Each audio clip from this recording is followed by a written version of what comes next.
দক্ষিণী সিনেমার জনপ্রিয় অভিনেত্রী রামায়া কৃষ্ণান, যিনি বাহুবলী সিনেমায় রাজমাতার চরিত্রে অভিনয় করে ব্যাপক পরিচিতি লাভ করেন। একসময় প্রেম, অন্তঃসত্ত্বা হওয়া ও গর্ভপাত সংক্রান্ত বিতর্কে তুমুল আলোচনায় আসেন। ভারতীয় সংবাদ মাধ্যমের রিপোর্ট অনুযায়ী 1999 সালে পরিচালক কে.এস. রবি কুমারের সঙ্গে একটি সিনেমায় কাজ করতে গিয়ে তাদের মধ্যে প্রেমের সম্পর্ক গড়ে ওঠে।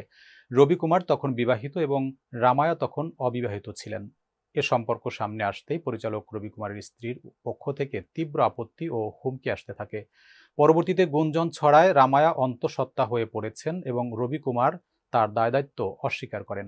এতে তাদের সম্পর্ক ভেঙে যায়। এরপর রামায়া গর্ভপাত করেন এবং অভিযোগ ওঠে যে তিনি পরিচালকের কাছে ৭৫ লাখ টাকা দাবি করেন। তবে এ বিষয়টি পরে উভয়ই অস্বীকার করেছেন। অবশেষে ২০০৩ সালে রামায়া কৃষ্ণান পরিচালক কৃষ্ণা বামশিকে বিয়ে করেন এবং বর্তমানে তাদের একমাত্র সন্তান ঋতিক কৃষ্ণানকে নিয়ে সুখী সংসার করছেন।